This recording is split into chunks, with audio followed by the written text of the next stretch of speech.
जय भोलेनाथ। आप सभी का हमारे YouTube चैनल पर हार्दिक स्वागत है। भगवान शिव की कृपा सदा आप और आपके परिवारजनों पर बनी रहे। आज रसपान कीजिए शिव महापुराण कथा के 8वें अध्याय का। और आप सभी का इंतजार भी बहुत जल्दी खत्म होने वाला है, क्योंकि बहुत ही जल्दी इस चैनल पर अब शिव महापुराण कथा में पार्वती खंड भी सुनाया जाएगा, जिसके लिए मैं आपसे पहले भी वीडियो में बता चुकी हूँ कि आप लोग पार्वती खंड को जरूर सुनेगा। तो श्री सूत जी कहते हैं, हे मुनीश्वरों, ब्रह्मा जी की ये बात सुनकर नारद जी ने विनय पूर्वक उन्हें प्रणाम किया और फिर से पूछा, भगवान भक्त वत्सल भगवान शंकर कैलाश पर्वत पर कब गए और महात्मा कुबेर के साथ उनकी मित्रता कब हुई? परिपूर्ण मंगल विग्रह महादेव जी ने वहां क्या किया, ये सब भी मुझे बताइए। इन सब बातों को जानने के लिए मेरे मन में बड़ा कौतूहल है। ब्रह्मा जी कहने लगे, नारद सुनो, चंद्रमौली भगवान शंकर के चरित्र का वर्णन करता हूँ। वे कैसे कैलाश पर्वत पर गए और कुबेर के साथ उनकी मित्रता किस प्रकार हुई, ये सब भी सुनाता हूँ। काम्पिल्य नगर में यज्ञदत्त नाम से प्रसिद्ध एक ब्राह्मण रहा करते थे, जो बड़े सदाचारी थे। उनके एक पुत्र हुआ जिसका नाम गुणनिधि था। वह बड़ा ही दुराचारी और जुआरी हो गया था। पिता ने अपने उस पुत्र को त्याग दिया। वह घर से निकल गया और कई दिनों तक भूखा भटकता रहा। एक दिन वह नैवेद्य चुराने की इच्छा से एक शिव मंदिर में गया। वहां उसने अपने वस्त्र को जलाकर उजाला कर दिया, ये मानो कि उसके द्वारा भगवान शिव के लिए दीपदान किया गया हो। फिर वह चोरी करता हुआ पकड़ा गया तो उसे प्राण दंड मिल गया। अपने कुकर्मों के कारण वह यमदूतों द्वारा बांधा गया। इतने में ही भगवान शंकर के पार्षद वहां आ पहुंचे और उन्होंने उसे उनके बंधन से छुड़वा लिया। शिव गणों के संगम से उसका हृदय शुद्ध हो गया था, अतः वह उन्हीं के साथ तत्काल शिवलोक में चला गया। वहां सारे दिव्य भोगों का उपभोग तथा उमा महेश्वर का दर्शन करके कालांतर में वह कलिंगराज अरिंदम का पुत्र हुआ। वहां उसका नाम था दम। वह निरंतर भगवान शिव की सेवा में लगा रहता था। बालक होने पर भी वह दूसरे बालकों के साथ शिव जी का भजन किया करता। वह क्रमशः युवावस्था को प्राप्त हुआ और फिर पिता के परलोक गमन के पश्चात राज सिंहासन पर बैठा। राजा दम बड़ी प्रसन्नता के साथ सब और शिव धर्मों का प्रचार करने लगे। भूपाल दम का दमन करना दूसरों के लिए सर्वथा कठिन था। हे ब्राह्मण, समस्त शिवालयों में दीपदान करने के अलावा वे दूसरे किसी धर्म को नहीं जानते थे। उन्होंने अपने राज्य में रहने वाले समस्त ग्रामाध्यक्षों को बुलाकर ये आज्ञा दी कि शिव मंदिर में दीपदान करना सभी के लिए अनिवार्य होगा। जिस जिस ग्रामाध्यक्ष के गांव के पास जितने भी शिवालय हों, वहां बिना कोई विचार किए सदा दीप जलाना चाहिए। आजीवन इसी धर्म का पालन करने के कारण राजा दम ने बहुत बड़ी धर्म संपत्ति का संचय कर लिया और फिर वे काल धर्म के अधीन हो गए। दीपदान की वासना से युक्त होने के कारण उन्होंने शिवालयों में बहुत से दीप तो जलवाए और उसके फलस्वरूप जन्मांतर में वे रत्नमय दीपों की प्रभा के आश्रय होकर अलकापुरी के स्वामी हो गए। इस प्रकार भगवान शिव के लिए किया हुआ थोड़ा सा भी पूजन या आराधन समयानुसार महान फल देता है, ऐसा जानकर उत्तम सुख की इच्छा रखने वाले लोगों को शिव जी का भजन अवश्य करना चाहिए। वह दीक्षित का पुत्र, जो सदा सभी प्रकार के अधर्मों में ही रचा पचा रहता था, दैव योग से शिवालय में धन चुराने के लिए गया और उसने स्वार्थवश अपने कपड़े को दीपक की बत्ती बनाकर उसके प्रकाश से शिवलिंग के ऊपर का अंधेरा दूर कर दिया। इसी सत्कर्म के कारण वह कलिंग देश का राजा हुआ और धर्म में उसका अनुराग हो गया। फिर दीपक की वासना का उदय होने से शिवालयों में दीप जलवाकर उसने ये दिक्पाल का पद भी प्राप्त कर लिया। मुनीश्वर देखो तो सही, कहाँ उसका वह कर्म और कहाँ ये दिक्पाल की पदवी, जिसका यह मानव धर्मा प्राणी इस समय यहाँ उपभोग कर रहा है। तात, ये तो उसके ऊपर शिव जी के संतुष्ट होने की बात बताई गई। अब एकाग्रचित होकर ये सुनो कि किस प्रकार सदा के लिए उसकी भगवान शिव के साथ मित्रता हो गई। मैं इस प्रसंग का तुमसे वर्णन करता हूँ। नारद, पहले के पाद्मकल्प की बात है। मुझ ब्रह्मा के मानस पुत्र पुलत्स से विश्रवा का जन्म हुआ और विश्रवा के पुत्र वैश्रवण अर्थात कुबेर हुए। उन्होंने पूर्व काल में अत्यंत उग्र तपस्या के द्वारा त्रिनेत्रधारी महादेव की पूजा करके विश्वकर्मा की बनाई हुई इस अलकापुरी का उपभोग किया। जब वह कल्प व्यतीत हो गया और मेघ वाहन कल्प आरंभ हुआ, उस समय वह यज्ञदत्त का पुत्र, जो कि प्रकाश का दान करने वाला था अर्थात शिवालयों में दीपदान करने वाला था, कुबेर के रूप में अत्यंत दुस्सह तपस्या करने लगा। दीपदान मात्र से मिलने वाली शिव भक्ति के प्रभाव को जानकर वह शिवजी की चित्त प्रकाशिका काशिकापुरी में गया और अपने चित्तरूपी रत्नमय प्रदीपों से 11 रुद्रों को उद्बोधित करके अनन्य भक्ति और स्नेह से संपन्न होकर वह तन्मयता पूर्वक शिवजी के ध्यान में मगन होकर निश्चल भाव से बैठ गया। जो शिवजी की एकता का महान पात्र है, तप रूपी अग्नि से बढ़ा हुआ है, काम क्रोध आदि महाविघ्न रूपी पतंगों के आघात से शून्य है, निर्मल दृष्टि के कारण स्वरूप से भी निर्मल है और सद्भाव रूपी पुष्पों से जिसकी पूजा की गई है, ऐसे शिवलिंग की प्रतिष्ठा करके वह तब तक तपस्या में लगा रहा जब तक उसके शरीर में केवल अस्थि और चर्म मात्र ही शेष नहीं रह गए। इस प्रकार उसने लगभग 10,000 वर्षों तक तपस्या की। फिर विशालाक्षी पार्वती देवी के साथ भगवान विश्वनाथ कुबेर जी के पास आए। उन्होंने बड़े प्रसन्न मन से अलकापति की ओर देखा। वे शिवलिंग में मन को एकाग्र करके ठूठे काठ की तरह बड़े स्थिर भाव से बैठे हुए थे। भगवान शिव ने उनसे कहा, हे अलकापते, मैं वर देने के लिए तत्पर हूँ, तुम अपना मनोरथ तो बताओ। ये वाणी सुनते ही तपस्या के धनी कुबेर ने जैसे ही आंखें खुलकर देखा, त्यों ही उमावल्लभ भगवान श्रीकंठ सामने खड़े हुए दिखाई दिए। वे उदय काल के सहस्त्रों सूर्यों से भी अधिक तेजस्वी थे और उनके मस्तक पर चंद्रमा अपनी चांदनी बिखेर रहे थे। भगवान शंकर के तेज से उनकी आंखें चौंधिया गई, उनका तेज प्रतिहत हो गया और वे नेत्र बंद करके मनोरथ से भी परे विराजमान देव देवेश्वर शिवजी से बोले, नाथ, मेरे नेत्रों को वह दृष्टि शक्ति दीजिए जिससे आपके चरणार बिंदों का दर्शन हो सके। स्वामिन, आपका प्रत्यक्ष दर्शन हो, यही मेरे लिए सबसे बड़ा वर है। हे ईश, दूसरे किसी वर से मेरा क्या प्रयोजन है।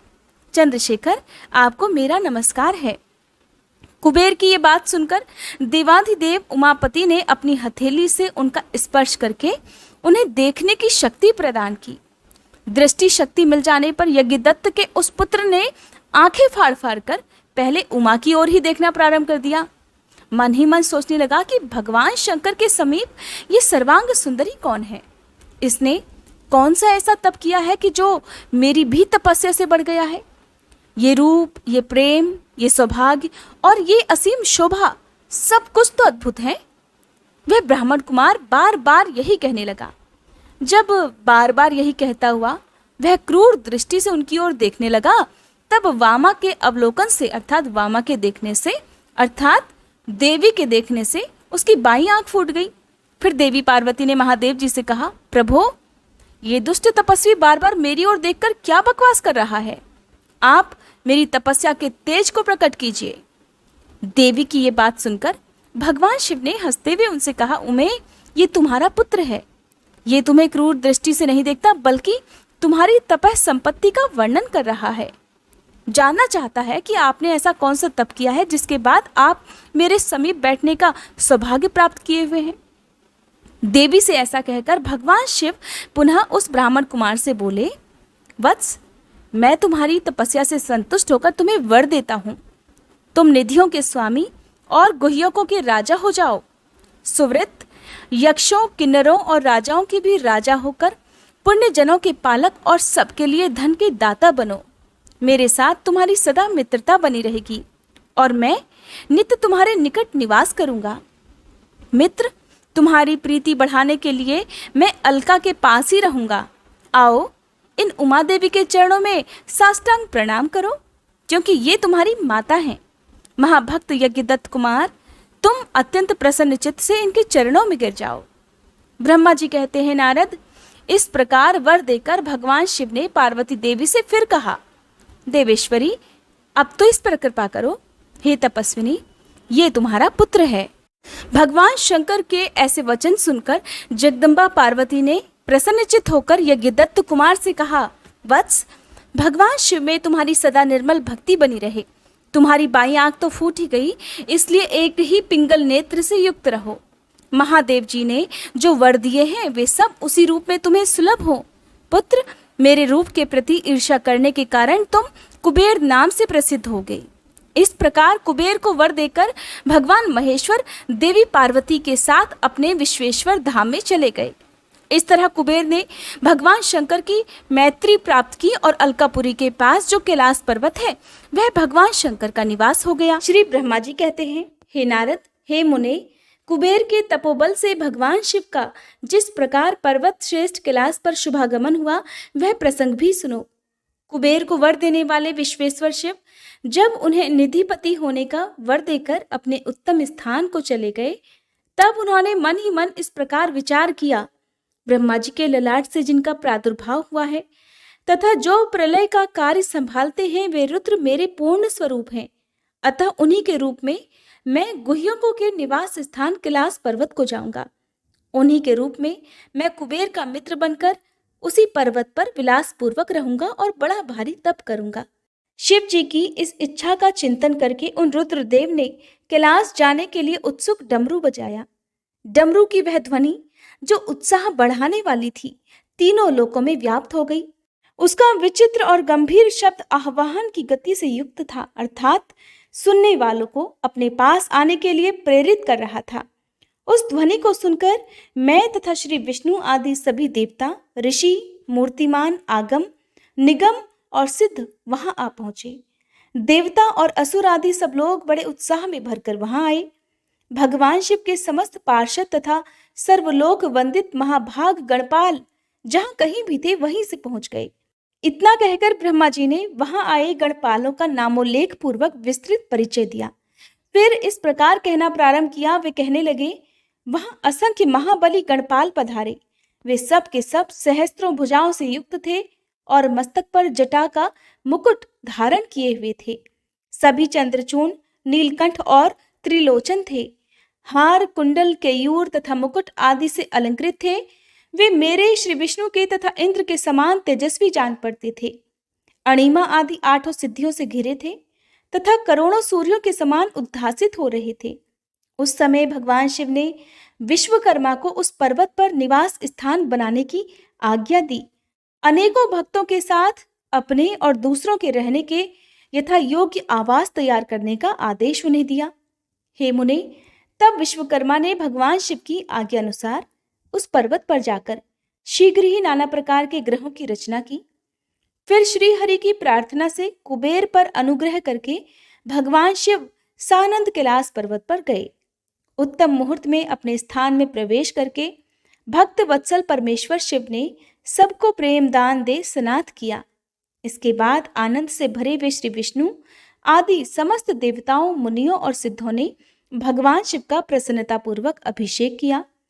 हाथों में नाना प्रकार की भेंटें लेकर सभी ने क्रमशः उनका पूजन किया और बड़े उत्सव के साथ उनकी आरती उतारी। हे मुने, उस समय आकाश से फूलों की वर्षा हुई जो मंगल सूचक थी। सब ओर जय जयकार और नमस्कार के शब्द गूंजने लगे। महान उत्साह चारों तरफ फैला हुआ था जो सबके सुख को बढ़ा रहा था। उस समय सिंहासन पर बैठकर श्री विष्णु आदि सभी देवताओं द्वारा की हुई यथोचित सेवा को बारंबार ग्रहण करते हुए भगवान शिव बड़ी शोभा पा रहे थे। देवता आदि सब लोगों ने सार्थक और प्रिय वचनों द्वारा लोक कल्याणकारी भगवान शंकर का पृथक पृथक स्तवन किया। सर्वेश्वर प्रभु ने प्रसन्न चित्त से यह स्तवन सुनकर उन सभी को प्रसन्नतापूर्वक मनोवांछित वर और अभीष्ट वस्तुएं प्रदान की। हे मुने, तदंतर श्री विष्णु के साथ मैं तथा अन्य सब देवता और मुनि मनोवांछित वस्तु पाकर आनंदित होकर भगवान शिव की आज्ञा से अपने अपने धाम को चले गए। कुबेर भी शिव जी की आज्ञा से प्रसन्नतापूर्वक अपने स्थान को गए। फिर वे भगवान शंभु, जो सर्वथा स्वतंत्र हैं, योग परायण और ध्यान तत्पर होकर पर्वत प्रवर कैलाश पर रहने लगे। कुछ काल बिना पत्नी के ही बिताकर परमेश्वर शिव ने दक्ष कन्या सती को पत्नी के रूप में प्राप्त किया। हे देवर्षि, फिर वे महेश्वर दक्ष कुमारी सती के साथ विहार करने लगे और लोकाचार परायण होकर सुख का अनुभव करने लगे। हे मुनीश्वर, इस प्रकार मैंने तुमसे यह रुद्र के अवतार का वर्णन किया है, साथ ही उनके कैलाश पर आगमन और कुबेर के साथ मित्रता का प्रसंग भी सुनाया है।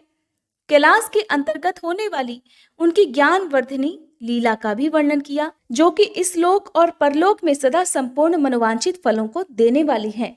जो एकाग्र चित्त होकर इस कथा को सुनता या पढ़ता है, वह इस लोक में भोग पाकर परलोक में मोक्ष लाभ करता है। अब शिव महापुराण कथा के सती खंड का भी वर्णन सुनिए, जिसमें नारद जी के प्रश्न और श्री ब्रह्मा जी के द्वारा उनका उत्तर, सदाशिव से त्रिदेवों की उत्पत्ति तथा ब्रह्मा जी से देवता आदि की सृष्टि के बाद एक नारी और एक पुरुष का प्राकट्य हुआ था। ये नारी और पुरुष कौन है, ये जानने के लिए अब सुनते हैं सती खंड। देवर्षि नारद बोले, हे महाभाग, हे महाप्रभु, हे विधाता, आपके मुखारविंद से मंगलकारिणी शंभु कथा सुनते सुनते मेरा जी नहीं भर रहा है। अतः भगवान शिव का सारा शुभ चरित्र मुझसे कहिए। संपूर्ण विश्व की सृष्टि करने वाले ब्रह्मदेव, मैं सती की कीर्ति से युक्त शिव जी के दिव्य चरित्र के बारे में भी सुनना चाहता हूँ। शोभाशालिनी सती किस प्रकार दक्ष पत्नी के गर्भ से उत्पन्न हुई, महादेव जी ने विवाह का विचार कैसे किया, पूर्व काल में दक्ष के प्रति रोष होने के कारण देवी सती ने अपने शरीर का त्याग कैसे किया, चेतनाकाश को प्राप्त होकर वे फिर से हिमालय की कन्या कैसे हुई, पार्वती जी ने किस प्रकार उग्र तपस्या की और कैसे उनका विवाह हुआ, कामदेव का नाश करने वाले भगवान शंकर के आदि शरीर में वे किस प्रकार स्थान प्राप्त कर सकी। हे महामते, इन सब बातों को आप विस्तार पूर्वक कहिए। आपके समान दूसरा कोई संशय का निवारण करने वाला न है और न ही होगा। तब ब्रह्मा जी इस प्रकार कहने लगे कि हे मुने, देवी सती और भगवान शिव का शुभ यश परम पावन, दिव्य तथा गोपनीय से भी अत्यंत गोपनीय है। तुम वह सब मुझसे सुनो। पूर्व काल में भगवान शिव निर्गुण, निर्विकल्प, निराकार, शक्ति रहित, चिन्मय तथा सत और असत से विलक्षण स्वरूप में प्रतिष्ठित थे। फिर वे ही प्रभु सगुण और शक्तिमान होकर विशिष्ट रूप धारण करके स्थित हुए। उनके साथ भगवती उमा विराजमान थी। हे विप्रवर, वे भगवान शिव दिव्य आकृति से सुशोभित हो रहे थे। उनके मन में कोई विकार नहीं था। वे अपने परात्पर स्वरूप में प्रतिष्ठित थे। हे मुनिश्रेष्ठ, उनके बाएं अंग में भगवान विष्णु, दाएं अंग से मैं ब्रह्मा और मध्य अंग अर्थात हृदय से रुद्रदेव प्रकट हुए। मैं ब्रह्मा सृष्टि करता हुआ, भगवान विष्णु जगत का पालन करने लगे और स्वयं रुद्र ने संहार का कार्य संभाला। इस प्रकार भगवान सदाशिव स्वयं ही 3 रूप धारण करके स्थित हो गए। उन्हीं की आराधना करके मुझ लोक पितामह ब्रह्मा ने देवता, असुर और मनुष्य आदि संपूर्ण जीवों की सृष्टि की। दक्ष आदि प्रजापतियों और देव शिरोमणियों की सृष्टि करके मैं बहुत प्रसन्न हुआ तथा अपने को सबसे अधिक ऊंचा मानने लगा। हे मुने, जब मारीची, अत्रि, पुलह, पुलत्स्य, अंगिरा, क्रतु, वशिष्ठ, नारद, दक्ष और भृगु, इन महान प्रभावशाली मानस पुत्रों को मैंने उत्पन्न किया, तब मेरे हृदय से अत्यंत मनोहर रूप वाली एक सुंदर नारी उत्पन्न हुई, जिसका नाम संध्या था। वह दिन में क्षीण हो जाती, परंतु सायंकाल में उसका रूप सौंदर्य खिल उठता था। वह मूर्तिमती सायं संध्या ही थी और निरंतर किसी मंत्र का जप करती रहती थी। सुंदर भौहों वाली वह नारी सौंदर्य की चरम सीमा को पहुंची हुई थी और मुनियों के भी मन को मोह लेती थी। इसी तरह मेरे मन से एक मनोहर पुरुष भी प्रकट हुआ, जो अत्यंत अद्भुत था। उसके शरीर का मध्य भाग अर्थात कटी प्रदेश पतला था। दांतों की पंक्तियां बड़ी सुंदर थीं। उसके अंगों से मतवाले हाथी की सी गंध प्रकट होती थी। नेत्र प्रफुल्ल कमल के समान शोभा पाते थे। अंगों में केसर लगा था, जिसकी सुगंध नासिका को तृप्त कर दे रही थी। उस पुरुष को देखकर दक्ष आदि मेरे सभी पुत्र अत्यंत उत्सुक हो उठे। उनके मन में विस्मय भर गया। जगत की सृष्टि करने वाले मुझ जगदीश्वर ब्रह्मा की ओर देखकर उस पुरुष ने विनय से गर्दन झुका दी और मुझे प्रणाम करके कहा। वह पुरुष बोला कि हे ब्राह्मण, मैं कौन सा कार्य करूंगा? मेरे योग्य जो भी काम हो उसमें मुझे लगाइए, क्योंकि विधाता आज आप ही सबसे अधिक माननीय और योग्य पुरुष हैं। ये लोग आपसे ही शोभित हो रहे हैं। ब्रह्मा जी ने कहा, हे भद्र पुरुष, तुम अपने इसी स्वरूप से तथा फूल के बने हुए 5 बाणों से स्त्रियों और पुरुषों को मोहित करते हुए सृष्टि के सनातन कार्य को चलाओ। इस चराचर त्रिभुवन में ये देवता आदि कोई भी जीव तुम्हारा तिरस्कार करने में समर्थ नहीं होंगे। तुम छुपे हुए रूप से प्राणियों के हृदय में प्रवेश करके सदा स्वयं उनके सुख का कारण बनकर सृष्टि का सनातन कार्य चालू रखो। समस्त प्राणियों का जो मन है वह तुम्हारे पुष्पमय बाणों का सदा अनायास ही अद्भुत लक्ष्य बन जाएगा और तुम निरंतर उन्हें मदमत्त किए रहोगे। यह मैंने तुम्हारा कर्म बताया है जो सृष्टि का प्रवर्तक होगा, और तुम्हारे ठीक ठीक नाम क्या होंगे इस बात को मेरे ये पुत्र तुम्हें बताएंगे। हे सूर्यश्रेष्ठ, ऐसा कहकर अपने पुत्रों के मुख की ओर दृष्टिपात करके मैं क्षण भर के लिए अपने कमलमय आसन पर चुपचाप बैठ गया। श्री ब्रह्मा जी कहते हैं, हे मुने, तदंतर मेरे अभिप्राय को जानने वाले मरीचि आदि मेरे पुत्र सभी मुनियों ने उस पुरुष का उचित नाम रखा। दक्ष आदि प्रजापतियों ने उसका मुंह देखते ही परोक्ष के भी सारे वृतांत जानकर उसे रहने के लिए स्थान और पत्नी प्रदान की। मेरे पुत्र मरीचि आदि द्विजों ने उस पुरुष के नाम निश्चित करके उससे यह युक्ति युक्त बात कही। ऋषि बोले, तुम जन्म लेते ही हमारे मन को भी मथने लगे हो, इसलिए इस लोक में मनमथ नाम से विख्यात होगे।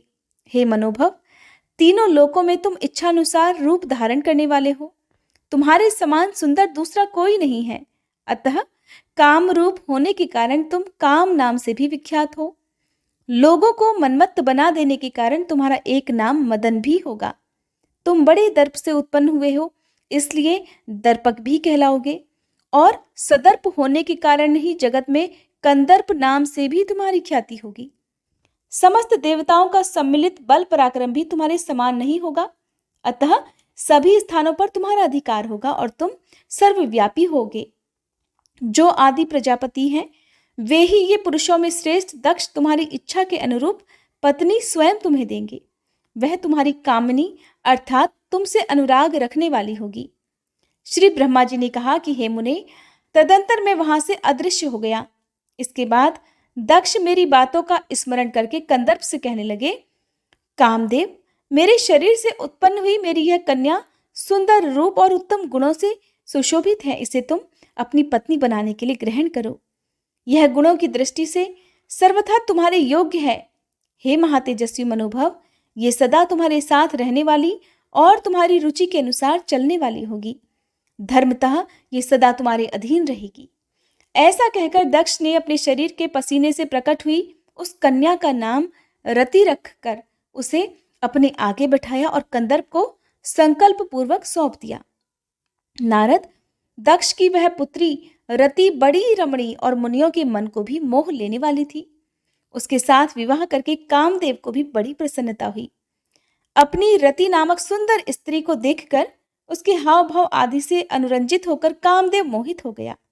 हे तात, उस समय बड़ा भारी उत्सव होने लगा जो सबके सुख को बढ़ाने वाला था। प्रजापति दक्ष इस बात को सोचकर बड़े प्रसन्न थे कि मेरी पुत्री इस विवाह से सुखी है। कामदेव को भी बड़ा सुख मिला, उसके सारे दुख दूर हो गए। दक्ष कन्या रति भी कामदेव को पाकर बड़ी प्रसन्न हुई। जैसे संध्या काल में मनोहारिणी विद्युन्माला के साथ मेघ शोभा पाता है, उसी प्रकार रति के साथ प्रिय वचन बोलने वाला कामदेव बड़ी शोभा पा रहा था। इस प्रकार रति के प्रति भारी मोह से युक्त रतिपति कामदेव ने उसे उसी तरह अपने हृदय के सिंहासन पर बिठाया जैसे योगी पुरुष योग विद्या को हृदय में धारण करते हैं। इसी प्रकार पूर्ण चंद्रमुखी रति भी उस श्रेष्ठ पति को पाकर उसी तरह सुशोभित हुई जैसे श्री हरि को पाकर पूर्ण चंद्रानना लक्ष्मी शोभा पाती हैं। सूत जी कहते हैं, ब्रह्मा जी का ये कथन सुनकर मुनि श्रेष्ठ नारद जी बड़े मन ही मन प्रसन्न हुए और भगवान शंकर का स्मरण करके हर्षपूर्वक कहने लगे, महाभाग, विष्णु शिष्य महामते विधातः, आपने चंद्रमौली शिव की ये अद्भुत लीला कही है। अब मैं ये जानना चाहता हूँ कि विवाह के पश्चात जब कामदेव प्रसन्नता पूर्वक अपने स्थान को चला गया, दक्ष भी अपने घर को पधारे तथा आप और आपके मानस पुत्र भी अपने अपने धाम को चले गए, तब पितरों को उत्पन्न करने वाली ब्रह्म कुमारी संध्या कहाँ गई? उसने क्या किया और किस पुरुष के साथ उसका विवाह हुआ? संध्या का ये सब चरित्र विशेष रूप से बताइए। तब श्री ब्रह्मा जी कहने लगे, हे मुने, संध्या का वह सारा शुभ चरित्र सुनो जिसे सुनकर समस्त कामनियां सदा के लिए सती साध्वी हो सकती हैं। वह संध्या जो पहले मेरी मानस पुत्री थी, तपस्या करके शरीर को त्याग कर मुनि श्रेष्ठ मेधातिथि की बुद्धिमती पुत्री होकर अरुंधति के नाम से विख्यात हुई। उत्तम व्रत का पालन करके उस देवी ने ब्रह्मा विष्णु और महेश्वर के कहने से श्रेष्ठ व्रतधारी महात्मा वशिष्ठ को अपना पति चुना।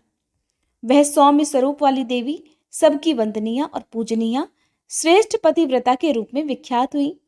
तब नारद जी ने पूछा, हे भगवान, संध्या ने कैसे, किस लिए और कहाँ तप किया? किस प्रकार शरीर त्याग कर वह मेधातिथि की पुत्री बनी? ब्रह्मा, विष्णु और शिव, इन तीनों देवताओं के बताए हुए श्रेष्ठ व्रतधारी महात्मा वशिष्ठ को उसने किस प्रकार अपना पति बनाया? पितामह, ये सब मैं विस्तार के साथ सुनना चाहता हूँ। अरुंधति के इस कौतूहलपूर्ण चरित्र का आप यथार्थ रूप से वर्णन कीजिए। श्री ब्रह्मा जी कहने लगे, हे मुने, संध्या के मन में एक बार सकाम भाव आ गया था। इसलिए उस साध्वी ने यह निश्चय किया कि वैदिक मार्ग के अनुसार मैं अग्नि में अपने इस शरीर की आहुति दे दूंगी। आज से इस भूतल पर कोई भी देहधारी उत्पन्न होते ही काम भाव से युक्त न हो, इसके लिए मैं कठोर तपस्या करके मर्यादा स्थापित करूंगी। तरुणावस्था से पूर्व किसी पर भी काम का प्रभाव नहीं पड़ेगा, ऐसी सीमा निर्धारित करूंगी और इसके बाद मैं इस जीवन का त्याग कर दूंगी। मन ही मन ऐसा विचार करके संध्या चंद्रभाग नामक उस श्रेष्ठ पर्वत पर चली गई जहां से चंद्रभागा नदी का प्रादुर्भाव हुआ है। मन में तपस्या का दृढ़ निश्चय लेकर संध्या को श्रेष्ठ पर्वत पर गई हुई जान मैंने अपने समीप बैठे हुए वेद वेदांगों के पारंगत विद्वान, सर्वज्ञ, जितात्मा और ज्ञान योगी पुत्र वशिष्ठ से कहा, बेटा वशिष्ठ, मनस्विनी संध्या तपस्या की अभिलाषा से चंद्रभागा नामक पर्वत पर गई है। तुम जाओ और उसे विधि पूर्वक दीक्षा दो। तात वह तपस्या के भाव को नहीं जानती है, इसलिए जिस तरह तुम्हारे यथोचित उपदेश से उसे अभीष्ट लक्ष्य की प्राप्ति हो सके वैसा प्रयास करो। हे नारद, मैंने दयापूर्वक जब वशिष्ठ को इस प्रकार आज्ञा दी, तब वे जो आज्ञा कहकर एक तेजस्वी ब्रह्मचारी के रूप में संध्या के पास गए। चंद्रभाग पर्वत पर एक देव सरोवर है जो जलाशयोचित गुणों से परिपूर्ण होकर मानसरोवर के समान शोभा पाता है। वशिष्ठ ने उस सरोवर को देखा और उसके तट पर बैठी हुई संध्या पर भी दृष्टिपात किया। कमलों से प्रकाशित होने वाला वह सरोवर तट पर बैठी हुई संध्या से उपलक्षित होकर उसी तरह सुशोभित हो रहा था जैसे प्रदोष काल में उदित हुए चंद्रमा और नक्षत्रों से युक्त आकाश शोभा पाता है। सुंदर भाव वाली संध्या को वहां बैठी देख मुनि ने कौतूहलपूर्वक उस ब्रह्लोलित नाम वाले सरोवर को अच्छी तरह देखा। उसी प्राकारभूत पर्वत के शिखर से दक्षिण समुद्र की ओर जाती हुई चंद्रभागा नदी का भी उन्होंने दर्शन किया। जैसे गंगा हिमालय से निकलकर समुद्र की ओर जाती है, उसी प्रकार चंद्रभागा के पश्चिम शिखर का भेदन करके वह नदी समुद्र की ओर जा रही थी। उस चंद्रभाग पर्वत पर ब्रह्लोलित सरोवर के किनारे बैठी हुई संध्या को देखकर वशिष्ठ जी ने बड़े आदरपूर्वक पूछा, हे भद्रे, तुम इस निर्जन पर्वत पर किस लिए आई हो? किसकी पुत्री हो और तुमने यहाँ क्या करने का निश्चय किया है? मैं ये सब सुनना चाहता हूँ। यदि छुपाने योग्य बात न हो तो कृपा पूर्वक बताओ। महात्मा वशिष्ठ की ये बात सुनकर संध्या ने उन महात्मा की ओर देखा। वे अपने तेज से प्रज्वलित अग्नि के समान प्रकाशित हो रहे थे। उन्हें देखकर ऐसा जान पड़ता था मानो ब्रह्मचर्य देह धारण करके आ गया हो। वे मस्तक पर जटा धारण किए हुए बड़ी शोभा पा रहे थे। संध्या ने उन तपोधन को आदरपूर्वक प्रणाम करके कहा, हे ब्राह्मण, मैं ब्रह्मा जी की पुत्री हूँ और मेरा नाम संध्या है और मैं यहाँ तपस्या करने के लिए ही इस निर्जन पर्वत पर आई हूँ। यदि मुझे उपदेश देना आपको उचित जान पड़े तो आप मुझे तपस्या की विधि बताइए। मैं यही करना चाहती हूँ, दूसरी कोई भी गोपनीय बात नहीं है। मैं तपस्या के भाव को, उसके करने के नियम को बिना जाने ही तपोवन में आ गई हूँ, इसलिए चिंता से सूखी जा रही हूँ और मेरा हृदय कांपता है। संध्या की बात सुनकर ब्रह्मवेत्ताओं में श्रेष्ठ वशिष्ठ जी ने, जो स्वयं सारे कार्यों के ज्ञाता थे, उससे दूसरी कोई बात ही नहीं पूछी। वह मन ही मन तपस्या का निश्चय कर चुकी थी और उसके लिए अत्यंत उद्यमशील थी। उस समय वशिष्ठ ने मन से भक्त वत्सल भगवान शंकर का स्मरण करके इस प्रकार कहा। वशिष्ठ जी बोले, हे शुभानने, जो सबसे महान और उत्कृष्ट तेज है, जो उत्तम और महान तप है तथा जो सबके परम आराध्य परमात्मा है, उन भगवान शंभु को तुम हृदय में धारण करो। जो अकेले ही धर्म, अर्थ, काम और मोक्ष के आदि कारण है, उन त्रिलोकी के आदि सृष्टा अद्वितीय पुरुषोत्तम शिव जी का भजन करो। आगे बताए जाने वाले मंत्र से देवेश्वर शंभु की आराधना करो, उससे तुम्हें सब कुछ मिल जाएगा, इसमें कोई संशय नहीं। ओम नमः शंकराय ओम इस मंत्र का निरंतर जप करते हुए मौन तपस्या आरंभ करो और जो नियम मैं तुम्हें बताता हूँ उन्हें सुनो। तुम्हें मौन रहकर ही स्नान करना होगा। मौनालंबन पूर्वक महादेव जी की पूजा करनी होगी। प्रथम 2 बार छठे समय में तुम केवल जल का पूर्ण आहार कर सकती हो। जब तीसरी बार छठा समय आए तब केवल उपवास किया करो। इस तरह तपस्या की समाप्ति तक छठे काल में जलाहार और उपवास की क्रिया होती रहेगी। हे देवी, इस प्रकार की जाने वाली मौन तपस्या ब्रह्मचर्य का फल देने वाली तथा संपूर्ण अभीष्ट मनोरथों को पूर्ण करने वाली होती है। ये सत्य है, सत्य है और इसमें कोई संशय नहीं। अपने चित्त में ऐसा शुभ उद्देश्य लेकर इच्छानुसार शंकर जी का चिंतन करो। वे प्रसन्न होने पर तुम्हें अवश्य ही अभीष्ट फल प्रदान करेंगे। इस तरह संध्या को तपस्या करने की विधि का उपदेश देकर मुनिवर वशिष्ठ यथोचित रूप से उससे विदा लेकर वहीं अंतर्ध्यान हो गए। इसके आगे का वृतांत आप आने वाले अध्याय में सुनेगा। उम्मीद करती हूँ आप हमारे चैनल पर सावन मास महात्म्य की कथाएं भी सुन रहे होंगे, जिसमें आजकल 12 दिव्य ज्योतिर्लिंगों की कथाएं सुनाई जा रही हैं और इन्हीं में आपको शिव रुद्राष्टकम का हिंदी अनुवाद भी सुनने को मिलेगा।